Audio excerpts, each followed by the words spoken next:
In this, our 300th show, we discuss UFOs and penis size. What's the connection? And now, the TNT Talk Show, daring to go where other podcasts fear to tread.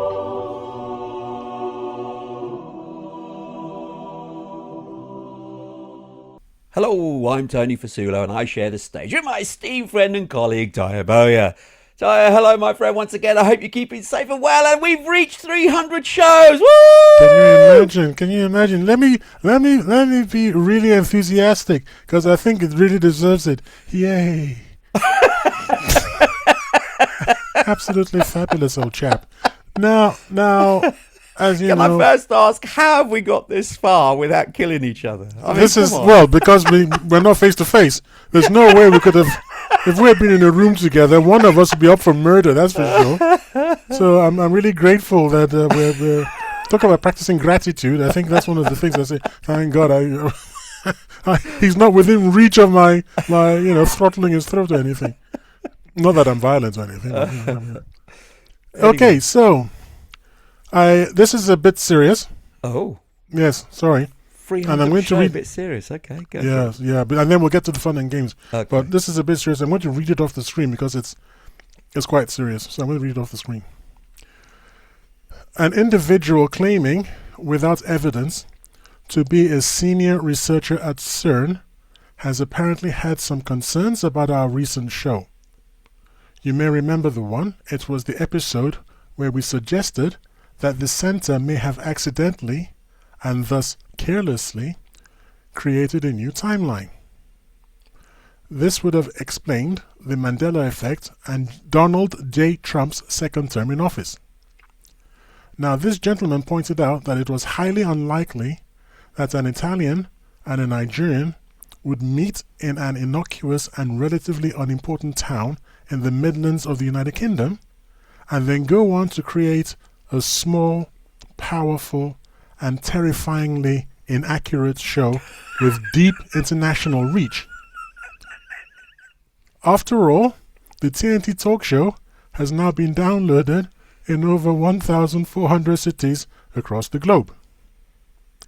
Whilst our supposed scientist detractor is definitely right about our reach and possibly right about our power, I, Tayo, cannot help but remark that in a further display of an appalling lack of attention and due diligence, he appears to have mistyped inaccurate. Pretty sure he meant accurate. Just saying. Now, none of this has anything whatsoever to do with asking you to subscribe to the show. But please do. It will help out this couple of numpties no end. Cheers, and thank you for your attention to this matter. Very well read, sir. It was very important that we get off. I wanted to get that off my chest, right off the bat. What the impertinence of these CERN people. Anyway, there we go. Dear. Oh, and the question time with Tyler. Oh, go on then. Go on. Just a quick one. Yeah. Just wondering, seriously, I would like you to answer this. What do you think? Is Benjamin Netanyahu America's worst president ever?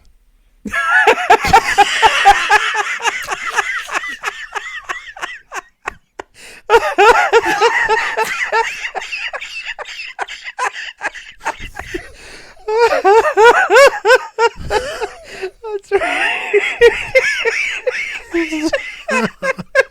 So it's not doing very well, is he? That's really good.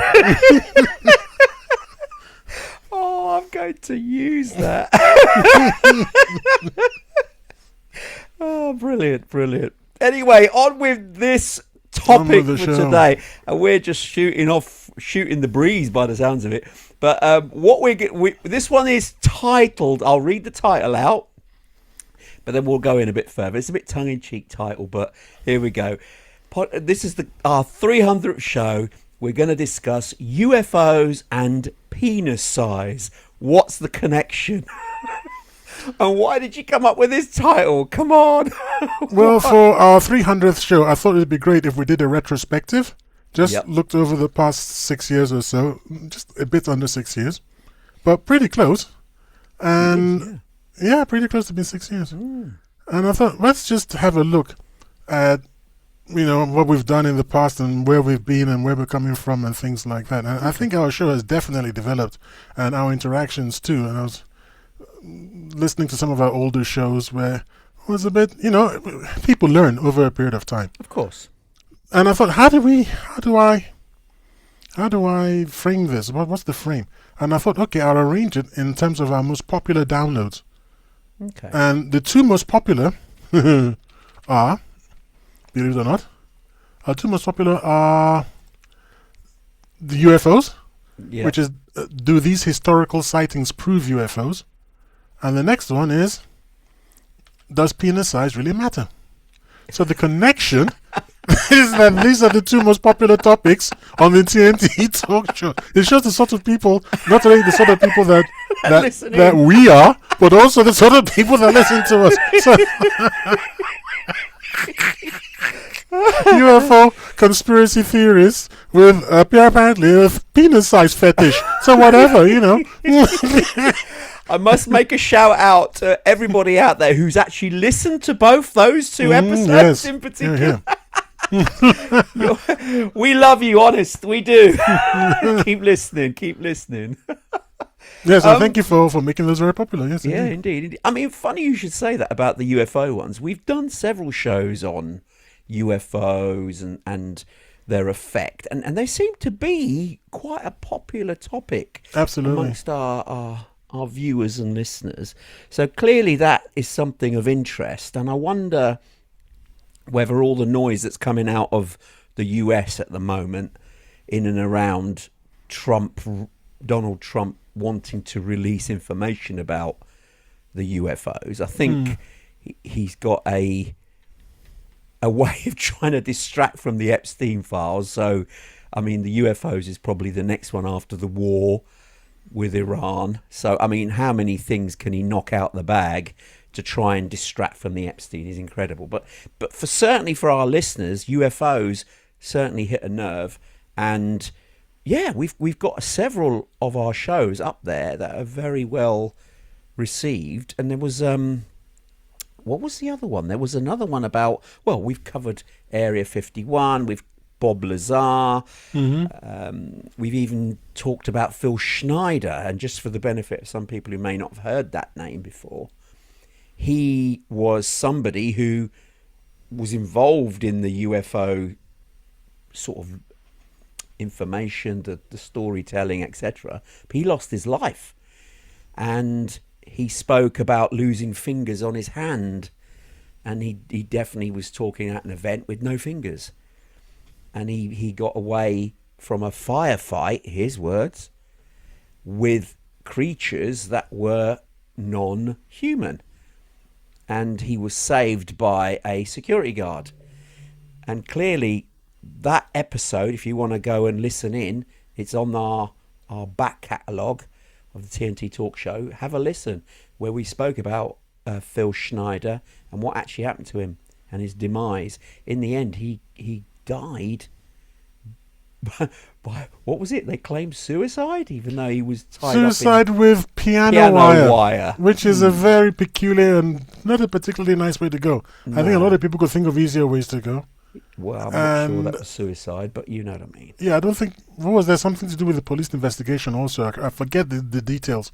But wasn't there something weird about the police investigation also? Yeah, something wasn't right. Didn't add up. Something wasn't right. So, yeah, it's a good idea to look it up if you're interested, to look up our show. If you need any help in... What is it? Phil Schneider, did you say? Yeah, Phil Schneider, yeah. UFO Conspiracy, but... That was... Oh, no, that wasn't. That's the Philadelphia. I went as far as PHIL. That was on the 7th, the July the 7th, 2021. That was the show. No. Sorry. That was an extra. That was how did you know that? Short one. Yeah, because the title, we used to have a segment where we used to release snippets that were short. Oh, well done for remembering. Yeah. So this was a short one about Phil Schneider, but you can obviously find out more on him online. But we we covered it briefly in a short snippet. So more concise, shorter section, I think about 10 minutes long. And we used to do snips, extras, TNT extras we used to call them. But that I can't find them. I can't find it. No? Oh, it's I definitely can find there. Tony and the Phil Schneider UFO. So it must have been just a UFO one. Which makes it a bit difficult. Yeah. I'll find it somehow, and then I'll ask you to put it on our website. Okay. Sorry, Well, on the blurb for this thingy, episode. on the blurb. In particular. Yeah. I mean, UFOs is a popular topic for sure because we've had a few, but the the penis-sized one, we actually had guests. We had for that guests. show. We decided that we needed to have some female input. So I believe we invited, was it up to three? I think we had 2 ladies? or 3 guests that day. Yes. Yeah, on and the the surprising results I wasn't Indeed. expecting. It was. And if not, you don't, I was not expecting that either. I was not expecting it. And the honest truth is, from the horse's mouth itself, from the 3 ladies, that unfortunately, for those of you who aren't as well endowed as some of us, yeah, unfortunately, it matters.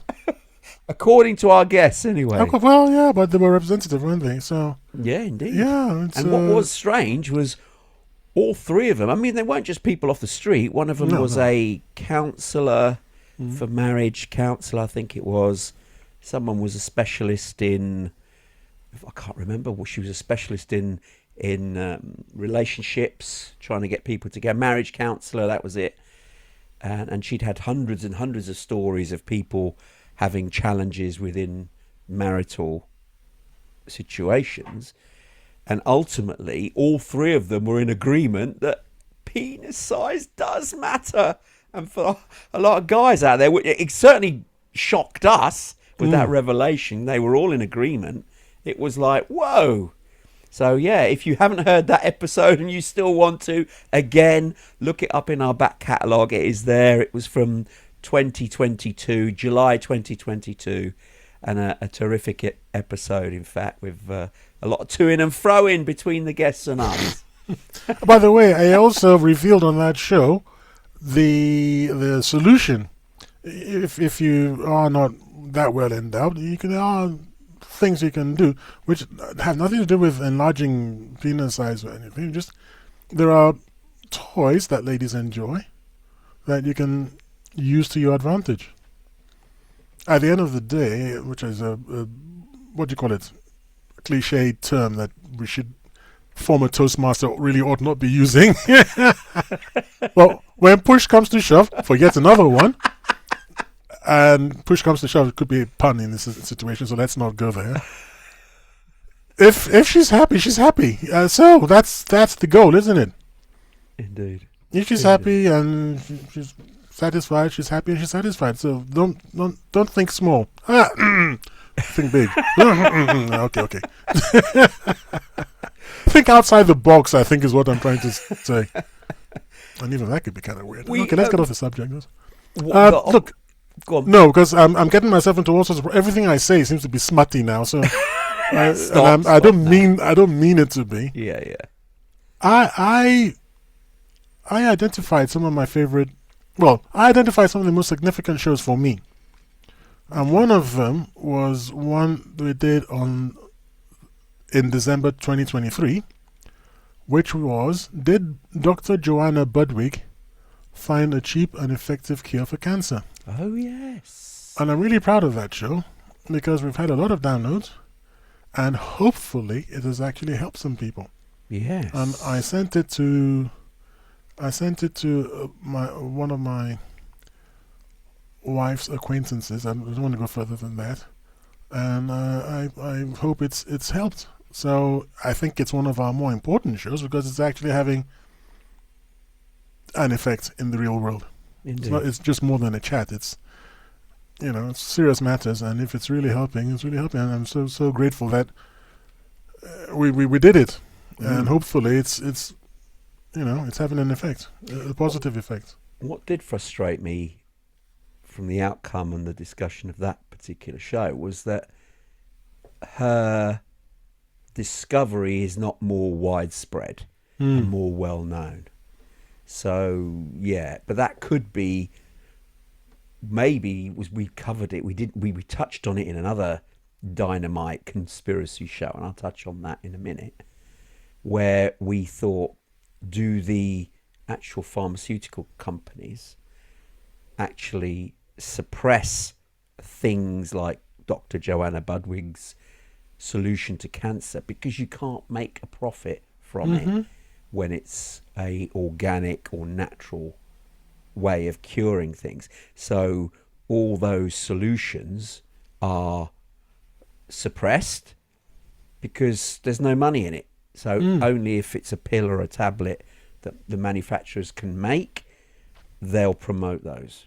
Whereas I know that in America, I've heard. Should I say I know or I've heard? If you know, I would say I've heard because we can't back it up. I've heard that in America, doctors can get into trouble for prescribing herbal solutions that they know work. Yeah, remedies.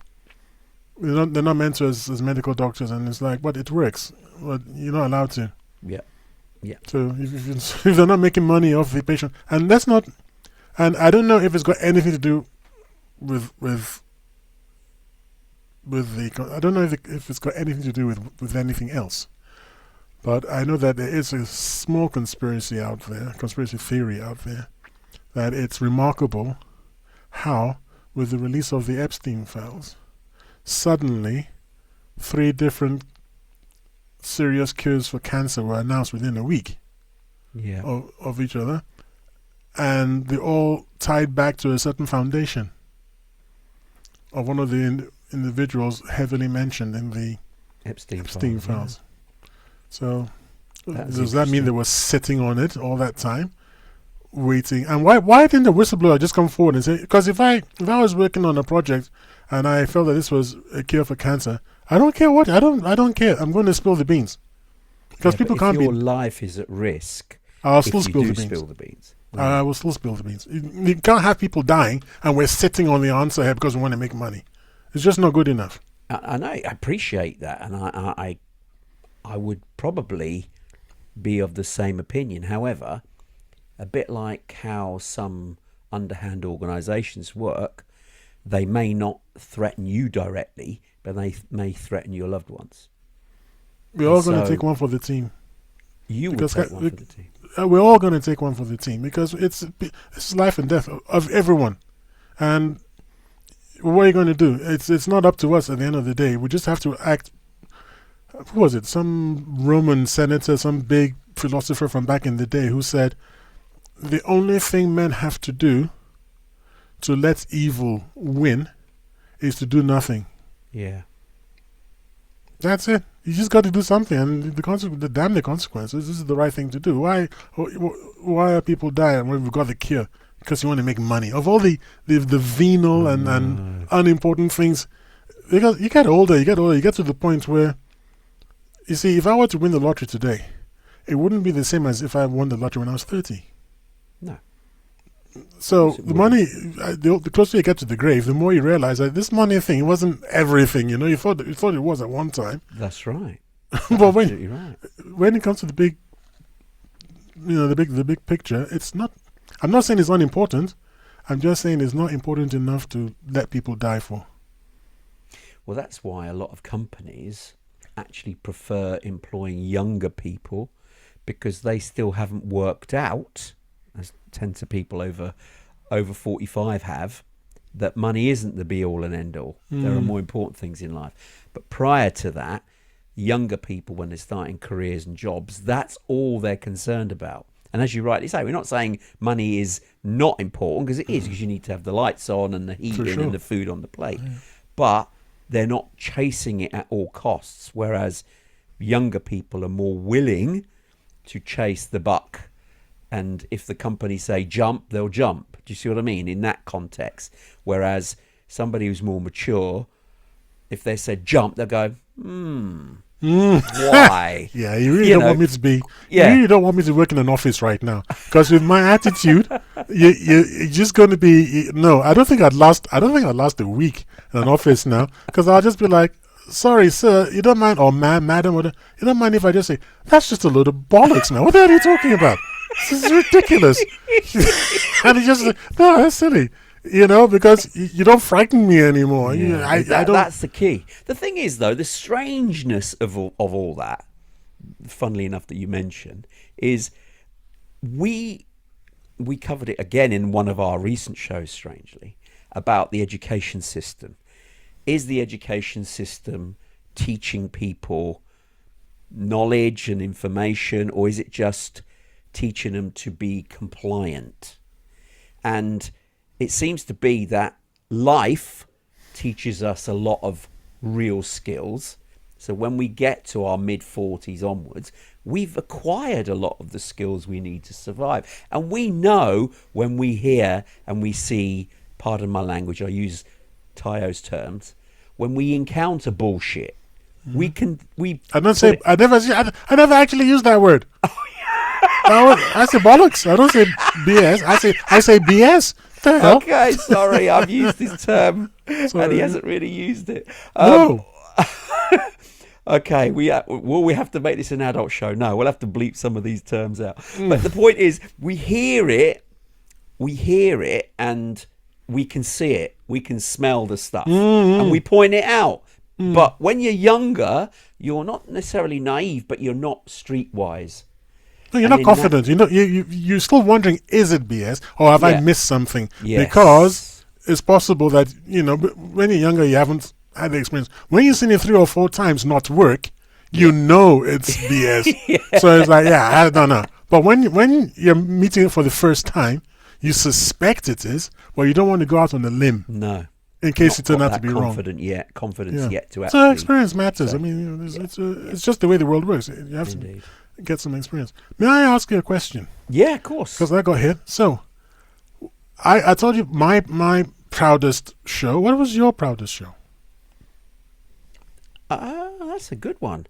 Have I got a proudest show? I don't think I've got a proudest show that sticks out straight away in that respect. But we've done several that I've enjoyed. I quite enjoy these banters that we have. And I enjoy the shows every week. Otherwise, we wouldn't be doing them, let's be perfectly honest. But I like the ones that we spoke about regarding food in particular, because that's the food that we eat and managing weight and health, etc., because that's my sort of expertise in a particular area. And I also like the ones where we talk about people's mindsets, because again, that is an area of expertise.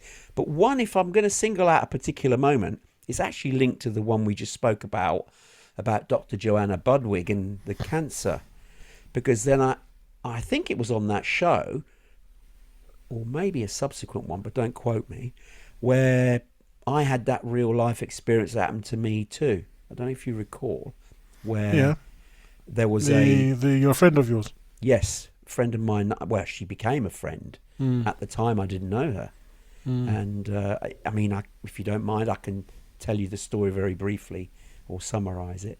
I was working away with my boss, group of girls on a table next to us in a restaurant. Me and my boss were eating. They were making a noise. And after some goading, I went over to ask what they were celebrating. And they weren't celebrating. They were just taking her friend, one of the girls in the group, out because she'd been diagnosed with stage 4 cancer. And it was a open the floor moment, because I thought I'd open my mouth, said the wrong thing, but I asked who it was. She pointed herself out in the group. There's about 10 of them on the table. And I asked her about her condition, and she volunteered it, which was amazing. But she told me what the doctor said, and I said, well, look, the doctors are clever people. I'm not, you don't not listen to them. Of course you do. You do listen to them. But at the end of the day, they don't know your body internally. And if you believe that you can overcome this condition, you will. Because that mindset gives you that couple of percentage points that could tip the balance in your favour. And she was a bit shocked as to who I was and why I even volunteered this information. And they all wondered, who's this idiot saying this stuff? But she thought I was her guardian angel. I gave her my business card and said, look, what's the doctor said? And she said, he's only given me 3 months to live. And I said, look, here's my card. I want you to phone me in a year to tell me you're okay. And I left, and that's how I left. I hadn't heard a thing. But 5 years later, she rang me. She rang 5 me. years, yeah. 5. Amazing. She rang me. The doctors couldn't believe it. The cancer had gone into remission. And even the doctor had said to her, he would have bet his whole salary that she wouldn't be here just a few months later. But 5 years later, she was still here. And when she got in touch with me, she thanked me for what I said. And I said, I didn't do anything. But her words were, you gave me that hope that I was looking for. And that's all it takes. And the thing is, it just changed attitude. Did it cure everything just for the words I said? No. But what it does do is if you change your wording and start to... you're reprogramming you. And even if you're gaining a couple of percentage points, that could be enough to beat whatever condition you've got. So attitude and what you say to yourself, how you view life with a more positive slant, does have a bearing on your health, certainly. And it certainly can tip the balance in your favour. I think there's actually solid statistics that backs you up on that. Interesting. My next significant show. What was yours? Let me ask you. What was your favourite moment? You've asked me. I'm going to ask you. What's yours? Favorite? All right. Yeah. What did you? Which one did you like? No, I asked you about your proudest one, not your favorite. But it's okay. You've gone with. It's all right. You've gone with favorite. Favorite. What did you like? My favorite one was a 2-part one. In reincarnation, can we still dismiss reincarnation? That was a brilliant couple of shows. I have to say, stress it to our audience listening and watching here. That was one of a couple of episodes that were back to back because we couldn't cover everything in one single session. Go back and listen to them. October 2020. 2020. Goodness. Yeah, it was quite early in our. I think we've only been doing this for a few months. Shows. Oh my goodness me! I'm not just blowing my trumpet or blowing our trumpet. If you haven't listened to those shows, go back and listen. They are tremendous, really insightful. Opened your eyes. I was not a person who believed in reincarnation, but I have to congratulate my friend and colleague for changing my viewpoint after those episodes. Because not only did he explain how it worked, he came with receipts, folks. And that's the thing. And that's what I was very, very impressed about. So I have to tip my hat to my esteemed colleague for changing my view on reincarnation because of those shows. So I'm not going to stress it anymore, but go back and look for those shows and please have a listen to them. And get in touch and tell us what you think. Tell us what you think. They're at cracking shows. In so fact, was that your favourite one you did? What was that? My favourite? No, because the favourite one was. But can you remember the name of the show about that? The one where you spoke about this friend of yours, who I must say you didn't reveal it. Was it in the Joanna Budwig one? It could have been. It could have been. Yes, so actually, we could have actually been proud of the same show. Yeah. I think it may have been. Yes, it would have made sense. It was relevant. I think I brought it up in that show. So that was a cracking show. But certainly the ones you've just touched on about reincarnation, absolutely phenomenal. So yeah, please go back and listen to those. I'll tell you one I did like, but it wasn't one of my favourites, but it sort of resonated with our listeners as well, was when we covered simulation theory about the Matrix. And I know that's one of my babies, and I do like talking about it. You're a bit... Well, mine's a technical objection.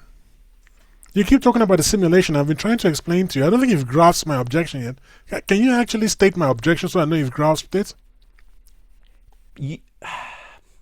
Because you think that simulation is fabricating in advance rather than we've got free thought to choose. Yeah, sort of. See, in a simulation, we're just being run. Someone's running you right now, making you say what you say. It's all been predetermined. We're just going through the motions. It's a simulation. It's like being programmed. When you program a simulation, you set it off and it works according to the parameters that you've set. When you put on a VCR, a virtual, is it a VRC? What's it? Virtual reality, VRC, virtual reality headset. VR headset. When you put on a VR headset, you're allowed to do what you want to do. It's up to you. You've got motive. It's your will. You've got free will. It's up to you to what you want to do now. Yes, you can only do it within the parameters of the virtual reality environment that you're going into, but it's still up to you. But in a simulation, it's not up to you. That's the point I'm trying to make. I think the two words have crossed over, because the simulation implies a simulated environment, so it's not real.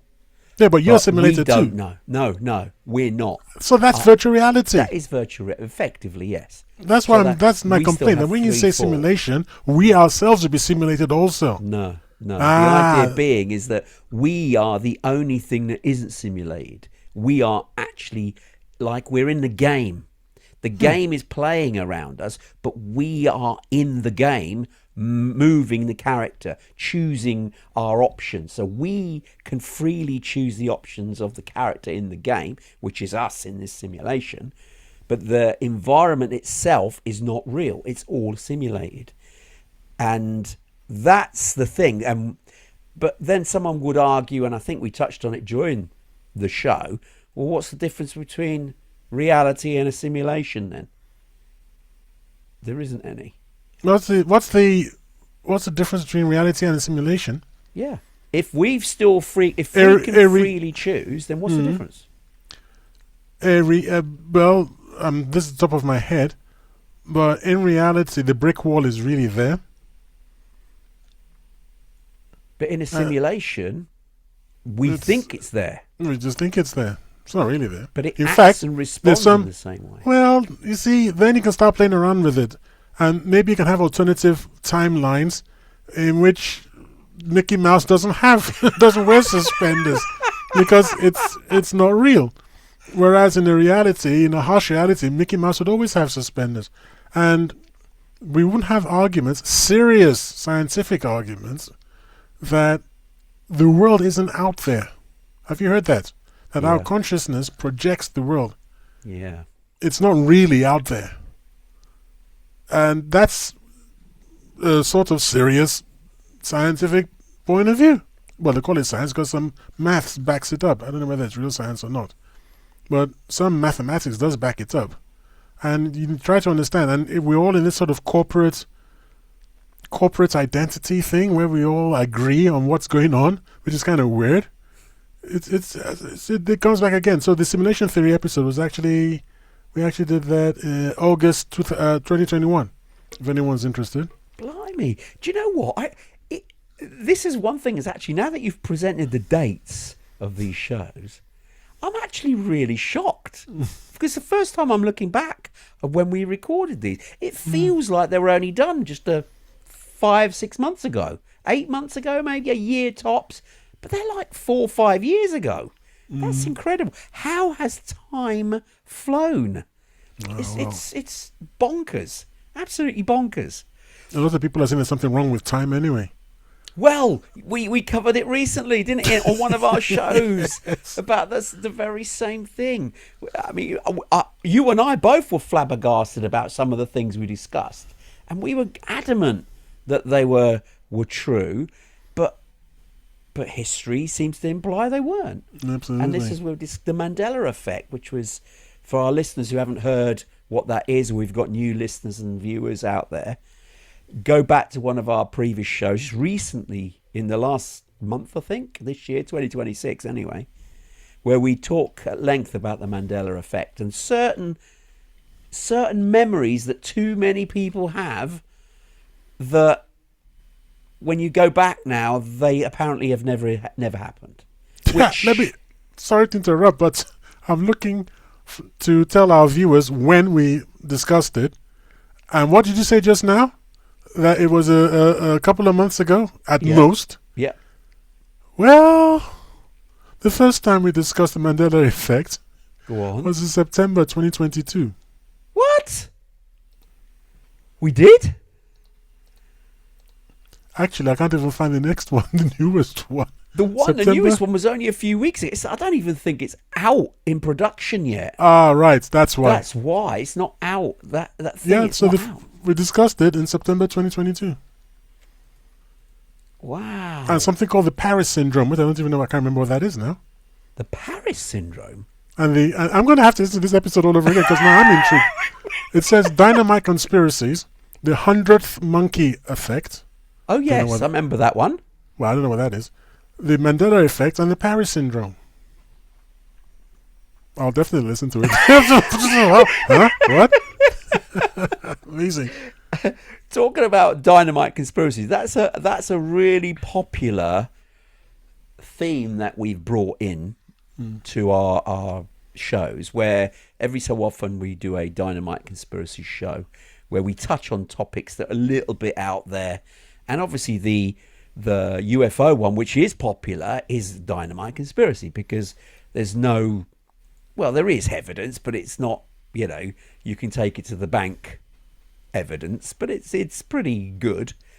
But we've done others as well, which are very popular. I mean, we got a couple here we covered Princess Diana and the conspiracy about how she passed away, and also Alexander Litvinenko. How was he poisoned in the UK, allegedly, by the Russians? And a really strange Dynamite Conspiracy we also covered. Did Jesus and Mary Magdalene actually marry? Yep. That was an interesting one. One of the good ones as well, we spoke on, I think we've done a couple of shows on this about Dynamite Conspiracy, about whether mankind has actually set foot on the moon. Because you were a poo-pooer of that topic. I think I still poo-poo it. Okay. I mean, didn't I send you some video recently that more or less destroyed from a Dr. Phil Stott? Yes, I didn't say Phil. He destroyed it, because the big issue has always been about the fuel load even getting to the moon, and then getting the whole thing off the moon again. And the buggy, where did it fit? How did it unload? There's never any evidence of any of these things.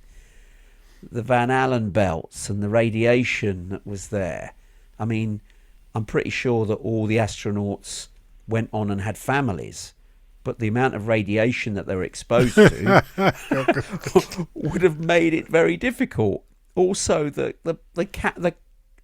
cameras that they had, yes, they were Hasselblad cameras, but they were manual. They had film in it, and there's no protection on the moon from radiation on the moon, no protection from anything in the ship itself, although saying that there was one lead-lined box. So there are some stories saying that the film was actually placed in there. But the point was, these cameras they had on their chests with big thick gloves on. You have to change the camera film. So what do? Go back into the ship, decompress or whatever it is they do, take Apparently, the film yes. out, swap it out, put it back in, and then go back outside? Apparently that's what they did. Yeah, but the amount of pictures that were taken that were released by NASA are all high resolution, no jitters. I'm assuming the cameras, they weren't focused because they were on the chest. How were these pictures taken and of such good quality without, on a limited film? It's not like a digital camera that you can take 10 pictures of one scene and one's going to be good. These are film cameras. How? Well, I don't want us to litigate it again, but no. I think on it to gain interest for our listeners.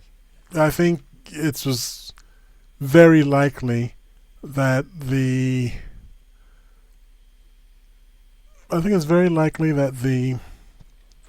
folks at NASA play fast and loose with some of those pictures, thereby introducing the doubt. I think that's what happened. I think they were so anxious. But look, Dr. Stott said exactly what I'd been saying for donkey's years, that there's no way the Soviets wouldn't have said something if they hadn't track that vehicle all the way there and back. And there were the other things that Dr. Stott said. By the way, this is the same Dr. Phil Stott that used to chase me out from the snooker room because I was too young, and I used to hate him for it. This is back the same one when I was growing up in Nigeria. Really? I was only about 8, 9, or 10 years old at the time, and he kept on chasing me out, and he was the only one who dared to, because my mother was a real terror. And if she had taken dislike to him, he'd have been kicked out of the country. I'm serious. She would have had that kind of influence and power. But he didn't know, he didn't care. So other people sort of, this horrible little boy. But he was like, out! And I hated him, and I plotted how I was going to kill him. I was telling my wife, she was laughing. Laughing, had tears running. I had a bit of a problem, though. He lived in a part of town called Samaru, and I lived in Zaria proper, and he lived in Samaru, which was about 8, 9, 10 miles out. A little bit like I don't know, Northampton and Toast or something like that. A little bit like that. So as an 8-year-old, 10-year-old, I had a problem of where does this man actually live? How am I going to get there and back undetected without my mother finding out? I wasn't worried about the police. I was worried about my mother finding out. Because then and I had no idea how I was going to actually switch him off. No idea, but I thought I'll think of something. And then he disappeared. Apparently went to South Africa and made a name for himself in science. So he's a very lucky man, that's all I can say. I was a very odd little boy, I must say. I'm going to worry you a bit. You believe him then? You believe him about his statements about the moon landing? Absolutely. They were so sensible. Yeah. Okay. No doubt about it. Okay. So I'm glad he made it. How do you justify, I mean, sorry we bring this up, folks, because we're trying to reminisce, but how do you justify NASA losing the original footage? Just pure incompetence. Well, because that alone to me would no, I mean, there are a lot of other incompetent things. There's a lot of incompetence going around. How could an organisation that incompetent safely get humans to the moon and back? Because they were focused on getting humans safely to the moon and back. They weren't focused about preserving it. Everybody sort of just assumed that somebody would do it. When everybody assumes somebody else is going to do it, nobody does it. So everyone was just like, yeah, of course they're safe. I mean, Joe is looking after it, and then Joe goes, no, I'm not. Peter's looking after it. Peter goes, no, I'm not. Like that. That's and then you just find out that, well, sometimes life is very simple. I want to worry about something because I'm worried now. We're talking about the... No, I'm really worried. We're talking about the Mandela effect. Yeah? Where is it? What do you mean? Well, I can't find it. What, I can find the one from 2022. What? We've recorded the show. We have. I can't find it. Where is it? Ah, got it. It's actually not that long ago. Our 295th show. And it was actually entitled, Has CERN Altered Our Past? So it's at CERN. There's no Mandela in it. No, Mandela's not in the title, but we go on to talk about the Mandela effect. Okay, because I was beginning to go, this Mandela thing is getting out of hand, man. This is ridiculous now. It is now. It's taken our thing away, yes. No, it's definitely there. It was released, if I can look at my notes, that was released, I think, on the 21st of February. Yes. Yeah. 2026. Okay, so that's a good one. I feel better now. I was beginning to feel I'm losing my mind here. I was telling you, we haven't recorded it yet. That'd be terrible. That would. Now, the most confusing episode. Have you got the most confusing episode? I have. Confusing episode? Yes. No, go on. Okay. What? This is the episode that we recorded in March 2023. And it's titled, What Happened to Tiffany Dover? Oh, goodness me. And that's one weird story that still can't get to the bottom of. No. Still can't get to the bottom of it. No, Whatever that happened was a really strange one because we had all sorts of problems actually getting that episode released. It wouldn't show up anywhere. It would. We tried to release a show on the very popular video platform. Would not happen. There was all sorts of shenanigans going on behind the scenes where that episode could not go out, which was really bizarre. Just to enlighten everybody what was so special about that show, that was the lady in question was somebody who, during the pandemic, was on video shown to be taking the vaccine and then subsequently fainted. And there was all sorts of permutations saying, had she passed away? Was she all right? Then there was evidence that she was okay, but then it was not really her. And it was quite a bizarre show, really, because we didn't really get to the bottom of the fact she was never seen of again since. And yeah, the latest update is from August 18th, 2025. Yeah, there's a Leilani Dowding who's written a book, and she says the last time anybody has heard from Tiffany Dover was 26th of February 2021, where she wrote on her Instagram, "Meet me on the other side of paradise." Wow. That's the last we've heard of her. Wow. And this is the thing about America, when you're talking about incompetence and all that, it's like, there isn't a single person. I mean, if we had been living in, you and I been living in America, I'd have just gone out and looked for Tiffany Dover and either find her or say she's dead. One of the two, make a definitive thing about it and actually sue the police if they're going to say she's not dead. It's like, well, producer. It doesn't matter about she's living a private life or anything. That's nonsense. Where is she? I'm not going to dox her. I'm not going to say this is her address or anything like that. It's just, I'll say, yes, I've met Tiffany Dover. It's her. She's fine. She doesn't want to be in the public eye. It's perfectly understandable. But nobody has come forward. I mean, people have written books about this, and we still don't know where she is. And that talk about a conspiracy theory, that's one of our most sort of full-on conspiracies, because it's right in your face, and people are just refusing to talk about it. Congress hasn't even looked into it. So why? Well, they're not really seeing it as a big sort of issue. An individual life, not important in the scale of things.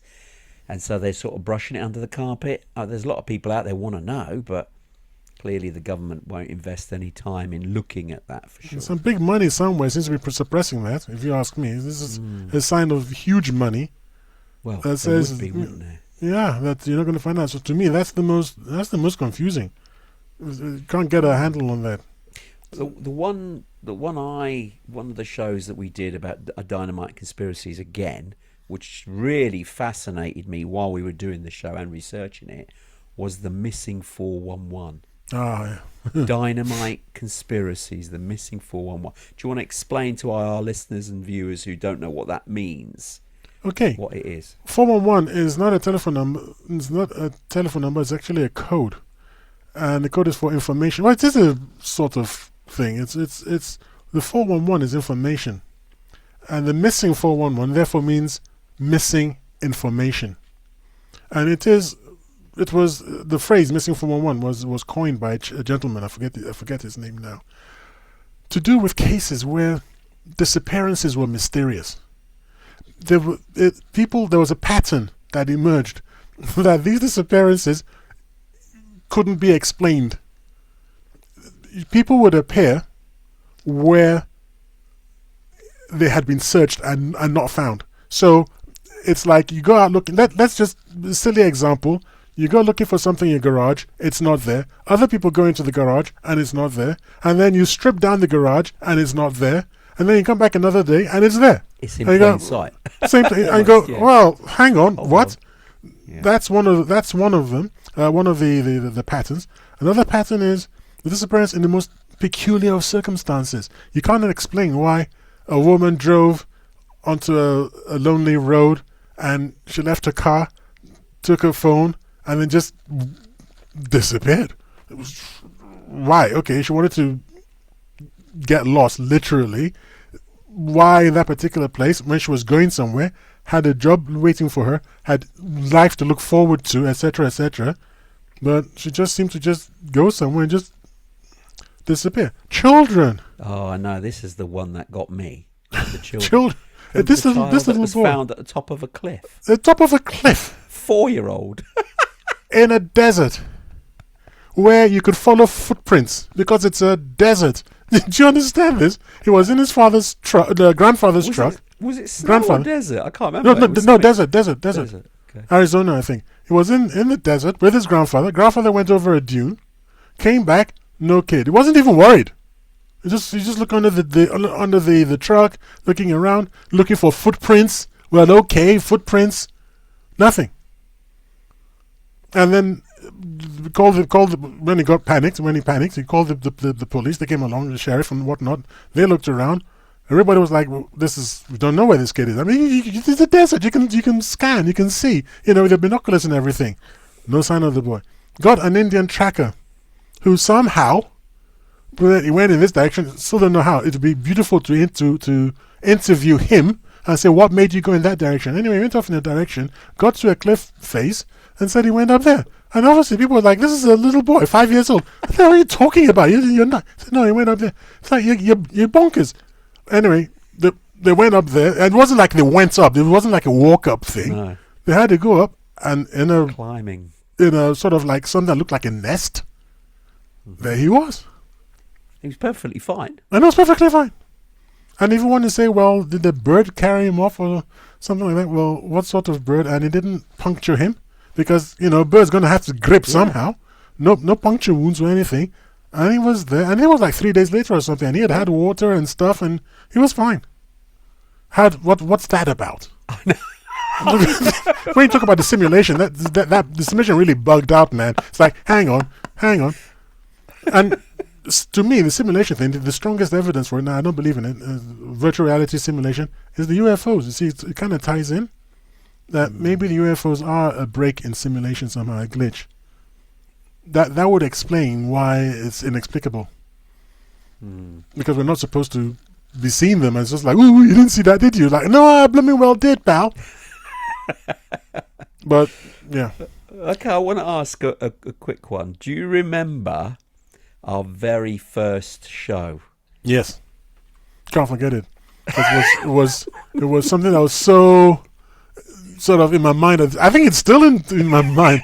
This democracy thing, is it really working out? Yeah, that's right. Yeah. Is democracy doomed because voters are too stupid to vote intelligently? I think the data's in, pal. I think we have all the evidence we need.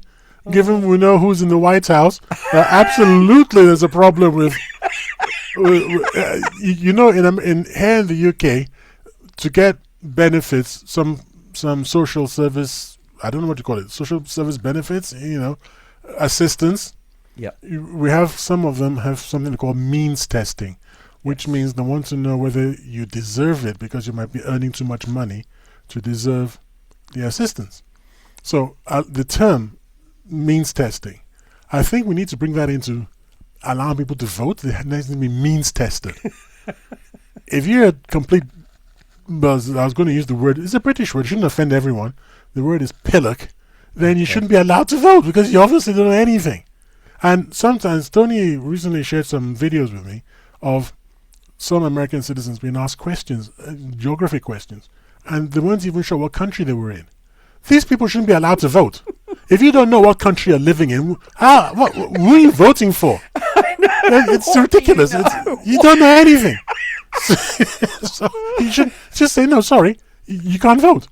Oh. And maybe you need to earn the right to vote, and people will take it more seriously. Yes, that's actually a really good point, actually. That's a really good... Yeah, you have to earn the right to vote. You've got to be somebody who's not necessarily knowledgeable about all the items that are political, but you've got to earn the right to vote. It's got to at least have a little bit of knowledge of what you're voting for. Mm-hmm. Not just by breathing air you're allowed to vote. There must be a something to distinguish that you are qualified to vote, because it's a big decision after all. But yeah, okay, so you didn't mind that. All right, I'm mindful we're getting to the last few minutes of the show. I know. Anything you most surprising dud? A surprising dud? What do you mean the by ones that surprised? Well, shows that didn't really catch fire, and you can't really explain why. And you'd have thought it was quite interesting, and we just, relatively speaking, in our list of shows, don't really do it. Well, there could be elements of that regarding whether they got the scope to be viewed, because there were some that I thought were really good. For instance, we touched on, we did a show about Ashley Madison. Do you remember that? Yes. Company. And we've discussed whether they were a immoral company and companies like them. I mean, don't single them out in particular. They're just one of the big ones. But what they present and promote as a business model for infidelity. And should the government ban it? And I thought that would be bigger news, and people would maybe want to know about that. Along the same lines about, is sex a marital duty? I thought that would be quite a popular topic, but they didn't turn out to be that popular. But I don't think it's the title or what was in the show that was a problem. I think they were censored by the platforms themselves, because anything that indicates sex or immoral behavior or anything that's too close to the wire, they will not share it. They will not allow it to get any traction. Almost like shadow banning. So you think you're releasing something, you think the audience are seeing it, but nobody's seeing it. And those are the sort of topics that I think would have been better received had they been shared properly on the relative platforms that we use. And that's just my opinion on that. Yes, but you see, are you thinking about the video platform, or are you thinking about the actual platform where we hosted, the actual podcast platform? I think our podcast platform's pretty liberal in its view, let's put it that way. Yeah. It will let most things on. Although we have had a couple of shows that would not go up. Yeah, but they do tell us though, don't they? No. They do say what? No, they don't. Oh, really? No. I discovered that where I tried to upload one of our shows, and I don't know if it was one of these two actually. And every time you uploaded it, it kept putting the previous uploaded one up there. Even though I deleted it, this is the one I'm putting up, upload, and when I shared it out, it was a different episode to what I uploaded. And I thought it was me going mad, and I thought there's something wrong with their system, so I deleted it, added a different show, and it worked every time with a different show. When I went back to the one we recorded, because it had quite, sort of not saucy material, but you know what I mean, it was a bit on the risque side, it would not go up. It would not go up at all. So we had to do all sorts of jiggery pokery with the show to re-edit it, remove so many references in it before it would even be uploaded. So it's not this lack of telling us what exactly is wrong. They don't tell you what's wrong. With this blooming tech. There's something wrong. Okay, what is it? Not going to tell you. That. Guess. Yeah. It's Guess. ridiculous. Work it out. Since we're running out of time, I want to ask you quickly. Nothing to do with any particular show, but what is the best lesson you've learned over the 6 years of podcasting? That's a really good whilst you're thinking about it, I'll tell you mine. Yeah, go for it. I don't let people get under my skin. That's a very recent development, by the way. I think I blew up on a show about 4 or 5 months ago. I just felt so silly afterwards, and ever since then I just chill now. Was that with don't let you. guests? No, that was with you. You did it. You said something about men. About you said you put men down in a way. I was like, dude, calm down, man. It's just Tony, man. You know how he is. So after that, just like, dude, you gotta get a grip on this. This is ridiculous. So, what have I learned? I've learned that. Well, I've learned a lot from you, actually. I'll be honest. Give you a lot of credit. In fact, you've sort of opened my eyes on many areas that I was unfamiliar with. I thought in my little world I knew a fair bit, but you've introduced me to topics and things that I hadn't considered before. So that then led me to actually research those topics and learn a lot more than I would have otherwise have known. So I was not in a silo, but it was I didn't stretch too far beyond my sphere of influence, let's put it that way. But since we've been doing the show, I feel I've learnt a lot, and I'll give you the credit for that because you come up with a lot of the show topics. Oh, thank you for that. Now, at the risk of turning this into what I always tease you about, a yippee-ki-yay, kumbaya, blooming, happy, Susiana, yada yada thing, I will confess that, yes, I've changed my attitude, haven't I, in the last few months? You have. You've noticed it. I used to be morose because I thought that impending death looming, what was the freaking point? So that was my attitude.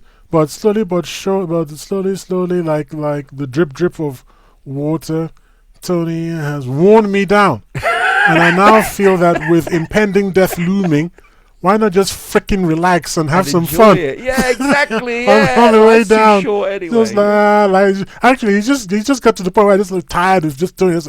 I forget. Just let him have his way. It's just too much energy, man. Easier to laugh, man.